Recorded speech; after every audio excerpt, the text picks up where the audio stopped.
build-nya itu kita bisa contek ya di layar bawah, chipsetnya lebih kenceng. Ini nih guys. Nah ya, jadi kalian bisa mencopot layarnya, dan ini layarnya bukan cuma sekedar layar, dia juga ada.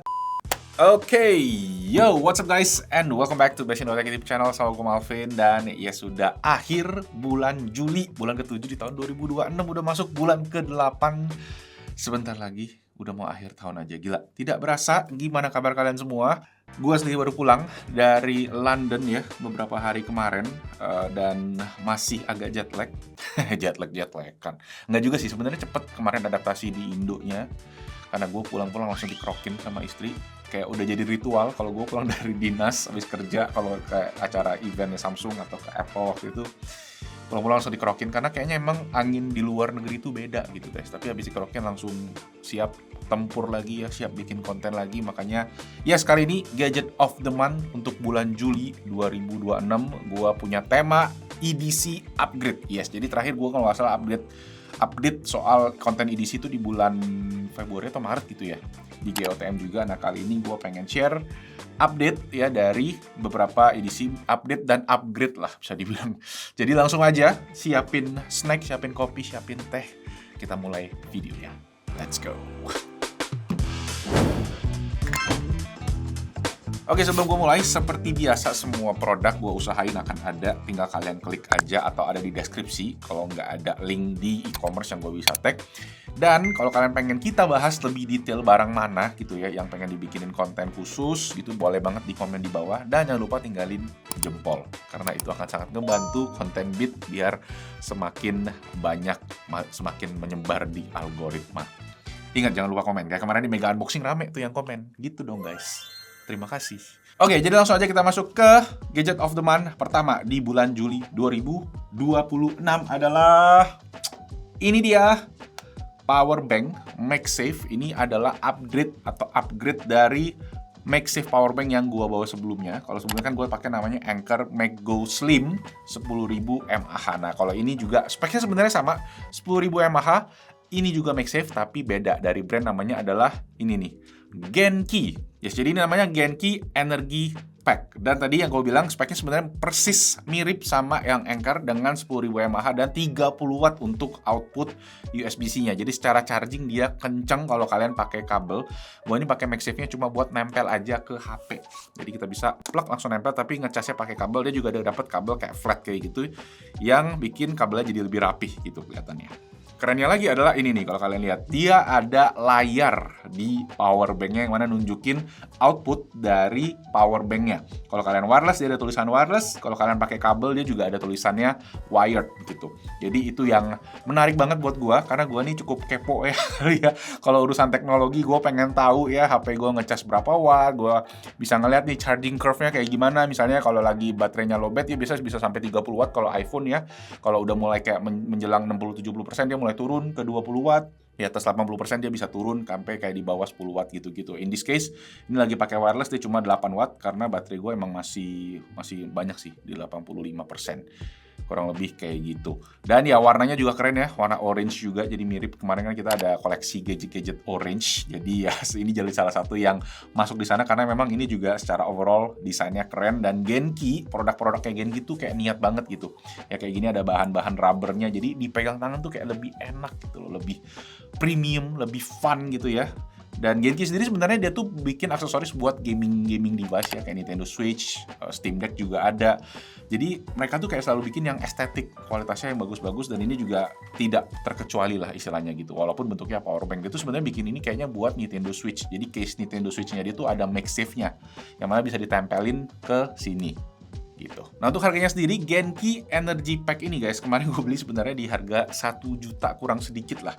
Dan waktu itu sempat habis, tapi sekarang ternyata udah stok di beberapa toko gue lihat, yang mana harganya sekarang udah turun jadi 700 ribuan aja. Jadi worth it banget menurut gue kalau kalian lagi nyari power bank yang ya desainnya cakep, ada screen-nya juga kan, dan ya bisa colok pakai kabel dengan fast charging 30 watt, bisa tadi buat Nintendo Switch juga bisa buat HP juga oke, dan bisa buat device-device lainnya pastinya. Oke, itu dia yang pertama. Ngomong-ngomong gaming, ya ini adalah EDC gua yang sekarang gua bawa-bawa di tas gua setiap hari, yaitu sebuah handheld gaming clamshell dari brand AYN. Nah ini nih, ada tulisannya ya. AYN namanya adalah Thor. Yes, jadi ini tuh handheld gaming yang mana berbasisnya itu Android dan punya 2 layar, jadi kayak Nintendo DS. Dan Nintendo DS sendiri, fun fact adalah handheld gaming pertama gua. Sebenarnya bukan punya gua sih, lebih tepatnya punya adek gua. Handheld gaming keluarga pertama gitu ya. Gua pertama kali punya handheld gaming itu Nintendo DS karena nggak ada duit sebelumnya untuk beli Game Boy. Dulu ada Game Boy Advance, Game Boy SP, itu gua cuma bisa minjem. Waktu itu akhirnya kedapatannya baru bisa ada kesempatan punya Nintendo DS. Itu keren banget juga sih. Tapi waktu itu masalah hinge-nya cepat rusak dan gimana lah pokoknya, dan kasetnya juga mahal-mahal banget kan.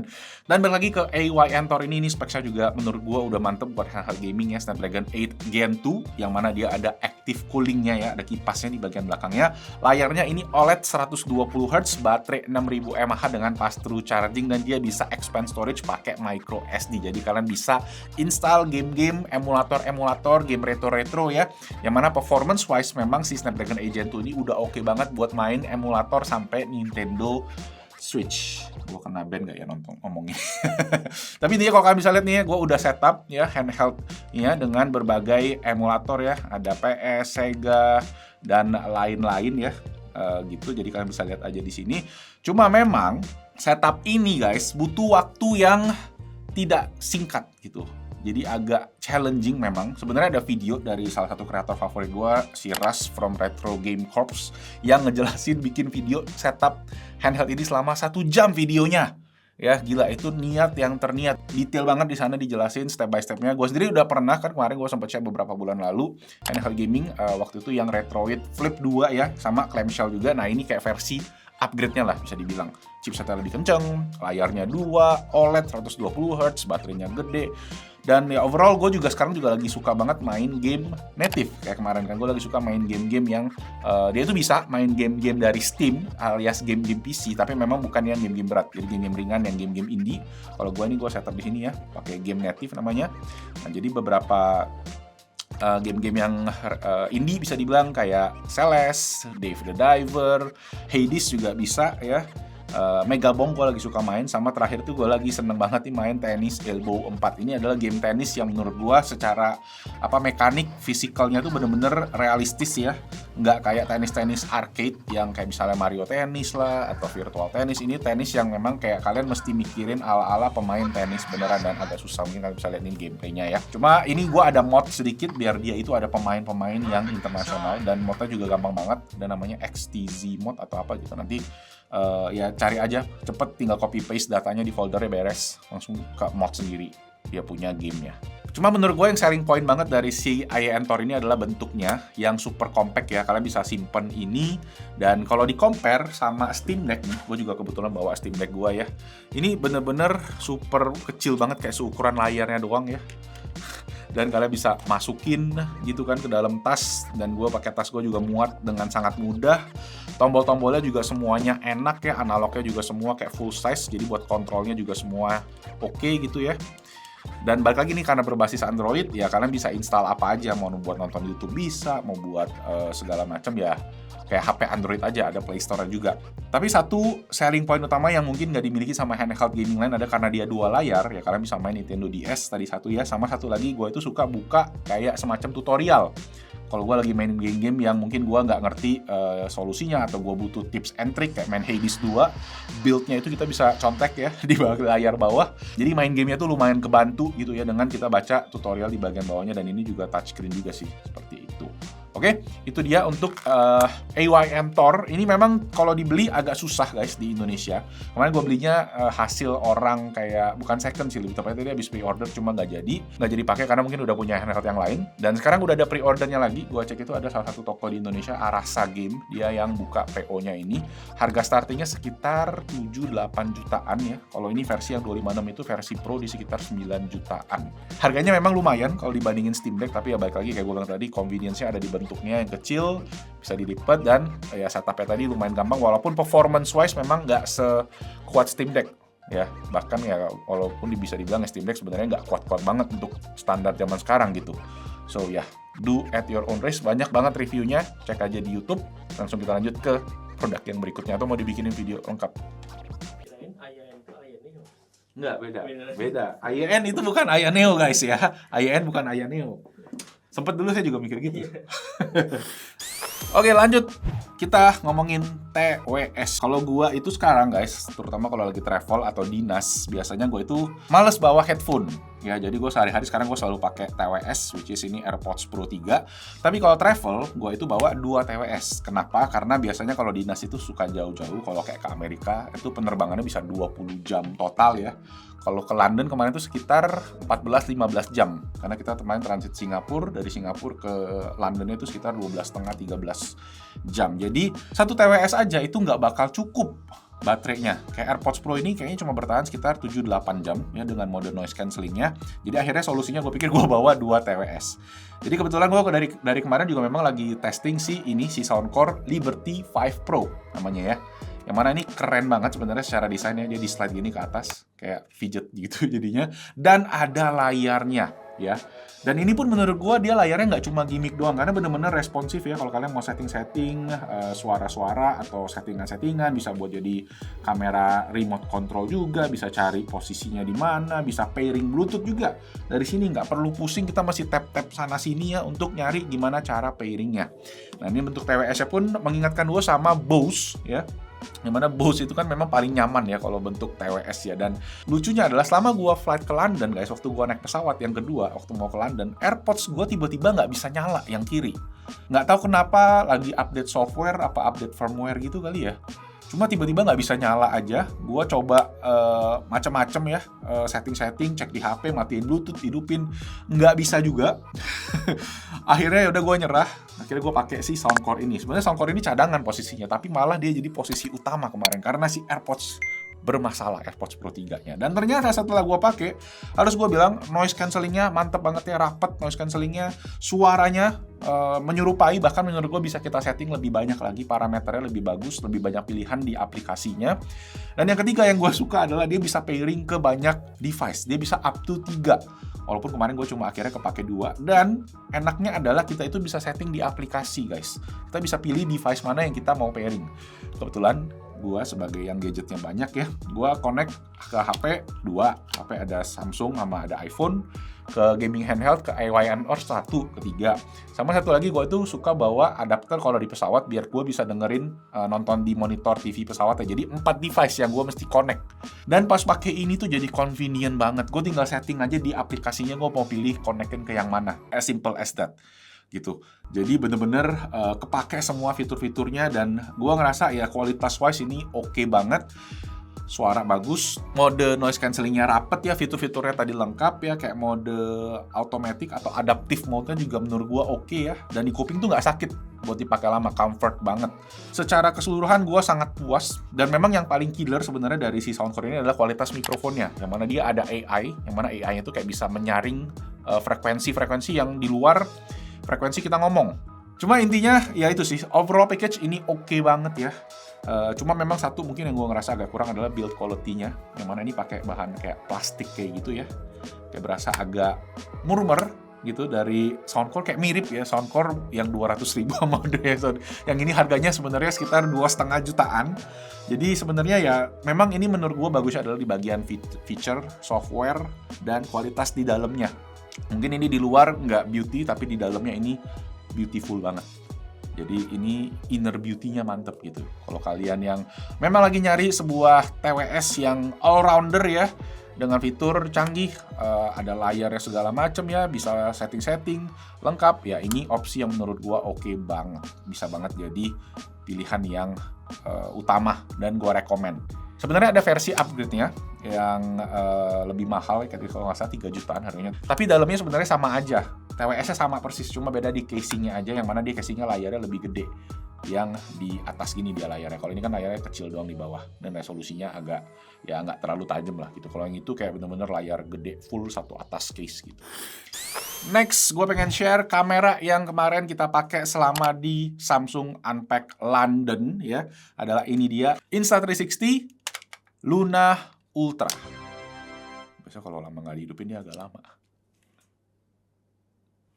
Nah, gitu guys. Jadi kameranya yang di atas ini adalah sebuah kamera dengan gimbal, yang mana kalau kalian mungkin familiar ya, Osmo Pocket ya. Jadi ini adalah kompetitornya, yang mana baru rilis sebenarnya di awal bulan Juli ini mungkin atau akhir bulan Juni kemarin, dan gua langsung beli karena gua memang mencari banget kamera ini, karena sebelumnya gue tuh pakai DJI Pocket itu cuma satu lensa, dan gue ngerasa memang kekurangannya cuma nggak ada lensa zoom, dan di sini jadi solusinya.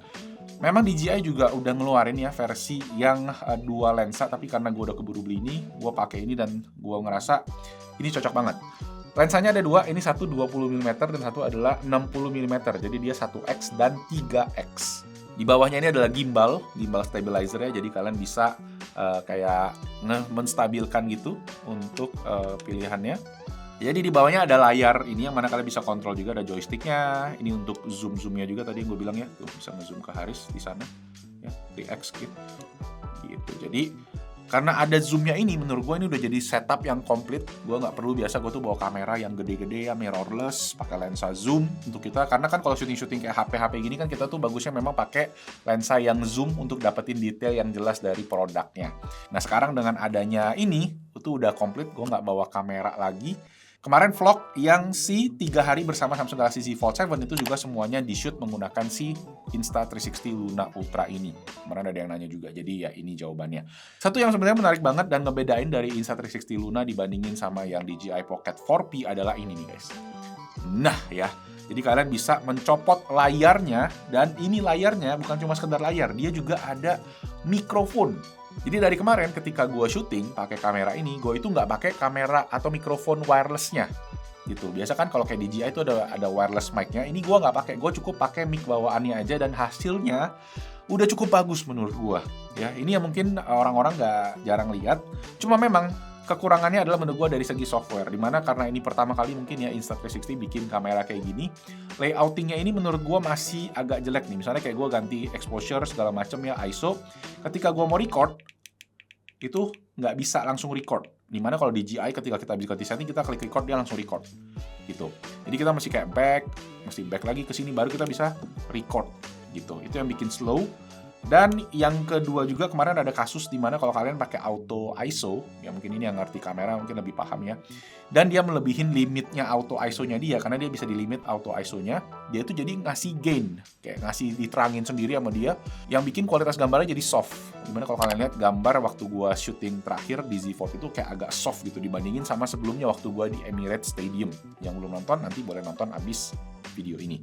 Kualitas lensanya menurut gue udah oke banget overall package ini udah enak banget, dan ini yang menurut gue ngebedain atau ngalahin si DJI Osmo Pocket 4P, yaitu si layarnya ini tadi gitu ya, dan cepet banget juga setelah update software gitu, kayak responsif. Tuh, kalau memang Osmo Pocket secara software lebih bagus, dan dia juga punya lock shooting yang lebih tinggi bitrate-nya ya. Kalau di sini lock shootingnya standar, masih kayak lock yang bukan yang dynamic range tinggi, tapi udah oke lah warnanya. Kalian bisa lihat di video yang itu, silahkan kalian nilai sendiri. Harganya memang ini sedikit lebih mahal dibandingin sama DJI Osmo Pocket 4P. Startingnya sekitar 13 juta ya kalau nggak salah ya. Cuma memang menurut gue ini layak untuk dibeli ya, walaupun harganya lebih mahal dikit, karena tadi salah satunya ya fitur ini. Terus dia ada kolaborasi sama Leica yang mungkin secara warna mungkin buat yang awam-awam juga lebih gampang. Dan tadi ya dua lensa tadi kombinasi. Sama oh ya ini sih sebenarnya yang utama menurut gue yang ngebedain adalah case-nya nih guys. Ya case-nya ini ya di DJI itu dia nggak dapet case-nya. Jadi buat kamera dengan gimbal nggak dapet casing itu tuh kayak agak bahaya gitu. Karena ini tuh ringkih banget guys gimbal ini. Kalau kalian nggak simpen bener-bener ya gimbalnya kepletot bisa-bisa rusak. Dan itu kan banyak yang dialami sama yang punya DJI Pocket 3 sebelumnya. Makanya gue bingung kenapa DJI nggak ngasih casing, dia malah kasih pouch segede gaban gitu. Ya kalau ini udah sama case-nya, dan menurut gue case-nya juga jenius banget ya. Bener-bener seamless dipakainya. Dan ya gue suka banget. Gue beli sendiri ya, nggak disponsor. Gue sumpah, ini gue kasih info-nya kalau nggak percaya. Jadi ya itu sih paling untuk edisi yang kemarin kepake banget. Oke, next ya, yang ada di tangan gua, kita mulai dari yang canggih dulu aja. Yang ada di tangan kanan ini adalah sebuah wearables dari Mbah Google, yang mana gua udah pakai mungkin 2-3 mingguan lah ya selama bulan Juli ini. Alasan pertamanya adalah gua itu bosen banget sama Apple Watch. Gua udah pakai 3 tahunan lebih. Gua sempet ganti ke smartwatch lain, tapi memang nggak ada yang experience-nya seenak Apple Watch. Akhirnya gua sempet balik lagi, sampai akhirnya gua ketemu si Fitbit Air dari Google ini, yang mana ini sebenarnya Memang dia itu cuma tracker doang istilahnya gitu ya. Nggak ada layar, nggak ada notifikasi, nggak ada apa-apa, cuma katanya bisa alarm sih. Gitu. Wearable ini menariknya adalah memang di bagian software-nya. Dimana kalau kalian udah pairing ya ke HP, namanya adalah Google Health. Nah, di sini kalian bisa tracking nih, gimana kardio kalian, gimana tidur kalian, gimana steps kalian, dan ada skor untuk readiness-nya. Yang artinya itu tuh kayak seberapa siap kalian menjalani hari ini gitu. Nah, gua sebenarnya juga pakai Smart Ring nih untuk ngukur jam tidur. Ini Ultrahuman Ring Air yang udah 2 tahun, hampir 3 tahun kali gua pakai ya. Udah lama banget, tapi memang untuk tracking activity dia tuh nggak akurat. Karena dia nggak selalu on. Dia kayak nyala mungkin per 5 menit, per 10 menit gitu ya. Jadi kadang kalau kita jalan tuh track steps-nya banyak nggak kehitung. Yang mana akhirnya di sini gue ketahuan kehitung semua juga. Sama satu lagi di Apple Watch, kalau gue compare juga, Apple Watch itu pas kita olahraga, kita mesti nyalain mode olahraganya. Nah, di Fitbit dia kayak detect otomatis gitu. Karena dia memang tadi nggak ada screen-nya, jadi dia nggak perlu buang-buang baterai, dia cukup ngehidupin sensornya aja terus-menerus gitu. Nah, di sini kita bisa nge-track semua ya. Nih, kayak heart rate-nya gimana, segala macam. Dan yang ini menurut gue juga paling menarik adalah dia itu ada fitur coaching. Dimana kalau kalian beli itu dapat 3 bulan premium, atau kalau kalian yang ada Google AI Pro itu udah langsung include. Di sini kalian bisa kayak ngobrol-ngobrol sama AI-nya gitu. Kayak gue nanya nih ya, gue kemarin waktu mau OTW ke London, gue minta tips and trick gimana biar badan gue cepet adjust ke sana. Kayak dia sempat informasiin, lu nggak boleh tidur ya di hari pertama, karena kalau lu tidur nanti badan lu nggak adjust. Gue akhirnya ikutin dan memang lumayan ngebantu, walau memang nggak balik lagi emang jet lag ya, harus jet lag aja gitu. Itu udah proses nature-nya, nggak bisa lu hack untuk badan lu nggak jet lag. Dan ya sisanya sih gue sempat pakai ini waktu di sana selama seminggu, selama tidur dihitung semua ya, jam tidur segala macam, dan ada skor readiness-nya. Tapi kalau kalian nggak pakai, ya ini gue di Indo gue nggak pakai karena gue tidur sama anak, gue takut kepentok gitu kan ke mukanya. Jadi akhirnya skor readiness-nya nggak ada. Cuma ya sebenarnya lumayan lah, menurut gue sangat kepake untuk aspek-aspek penting dalam kesehatan, terutama tadi dari AI-nya yang kita bisa kayak ajak komunikasi, minta tahu tipsnya gimana, apa yang bisa kita kurangin, walau memang ini bukan dokter ya istilahnya, itu cuma kayak lebih ke ya general knowledge yang kita mungkin nggak tahu ya untuk tentang kesehatan, bisa kita bantu dari sini. Harganya gue beli kemarin ini di sekitar hampir 3 juta ya. Tapi sebenarnya kemarin waktu di UK itu ada dijual di harga 89 pound sterling atau sekitar 2 juta kecil. Harga asli dari Google-nya sekitar segitu. Di Singapura gua cek juga harganya lumayan, sekitar 2,5 jutaan. Di US itu $99 atau sekitar 1,8 juta. Jadi paling murah memang di Amerika, di pusatnya. Gitu. Jadi kalau kalian pengen cek, mungkin sekarang udah mulai ready. Kemarin tuh susah banget nyarinya. Jadi pas gua ketemu ya udah gua beli dulu aja deh, karena gua memang mau pergi kemarin ke UK, ke London itu. Jadi gua sekalian pakai. Dan memang juga karena alasan utamanya karena gue nggak pakai Apple Watch, karena sekarang gue pakai jam utama gue ini. Sekali-sekali kita bahas jam yang reguler ya, jam biasa gitu. Ini jam bisa dibilang horologi lah, kita bahas tipis-tipis. Oke? Yes, ini adalah jam tangan yang gue kemarin tuh dibeliin sama istri gue buat Beat Anniversary ke 10 tahunnya. Jadi ini hadiah yang menurut gue spesial banget juga. Gue sebenarnya bukan fans Seiko, tapi bukan haters juga. Karena Seiko kan kadang gue lihat banyak bikin jam kayak istilahnya itu meniru, bukan meniru sih. Kayaknya mungkin lebih ke tribute ya. Referensin ke kayak jam diver, ke jam GMT gitu. Jadi lumayan, gue lumayan suka jam juga. Jadi menurut gue kadang kalau meniru itu kan jadi kurang gimana gitu ya. Tapi ternyata Seiko punya beberapa seri yang mereka tuh original idea. Salah satunya yang ini, Seiko Presage bacanya gitu ya. Ini serinya seri Cocktail Time dengan reference number SSA 459J1. Nah, ini adalah hasil kolaborasi sama bartender Jepang. Namanya Ishigaki Shinobu di tahun 2010. Yang mana jam ini tuh memang didesain sebenarnya jam dress watch, tapi buat dipakai sehari-hari, buat daily wear ini juga cocok banget menurut gua. Jadi versatile lah. Nah, dialnya ini warna hijau, terinspirasi dari Mockingbird ya. Dan ini juga automatic movement ya, yang mana in-house dari Seiko-nya sendiri. Tipenya kaliber 4R57, yang mana itu ada power reserve 41 jam di sub dialnya ini kalau kalian di bagian kanannya ini ya. Dia juga ada tanggal, ada date, dan di belakangnya ini juga open caseback. Nah, satu yang unik juga adalah dia punya strapnya nih ya, yang agak unik ya. Kirain kayak bentuknya standar, tapi gue lupa sih namanya apa ini, tapi dia kayak modelan buckle gitu. Jadi kalian bisa tinggal dijepit aja gitu, nggak usah dimasukin di klik pakai apa, dia juga bukanya tinggal dipencet doang. Super simple ya. Dan ya ini sebenarnya secara harga juga bukan yang kayak jam-jam Rolex Omega gitu-gitu juga. Jadi secara harga menurut gua nggak terlalu mahal, tapi punya histori, punya sejarah yang asal-usul yang jelas banget dan punya nilai value yang bagus. Mungkin kalau kalian yang pengen ngekadoin pasangan atau buat momen-momen yang spesial, ya ini jadi oke banget juga sih. Dan gue suka banget, jadi momen yang pas gue pakai jam lagi ya. Dan ada wearable juga tetap di samping untuk nge-track activity gue. So yes guys, itu dia buat Gadget of the Month Juli 2026 edisi upgrade. Semoga videonya bermanfaat, dan let me know kalau kalian ada yang upgrade edisi kalian yang kalian bawa sehari-hari, boleh banget di komen di bawah. Mana tahu kita bisa cek untuk konten selanjutnya. Dan jangan lupa bantu gua tadi dengan klik tombol jempol ke atas. Jangan lupa juga share ke komen. Ada bunyi-bunyian dari tadi ya, kayaknya AirPods-nya ini rada-rada.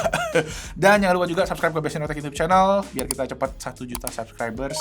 Itu aja, thank you so much guys for watching. I'll see you guys on the next video. Bye bye, ciao, boom, pak.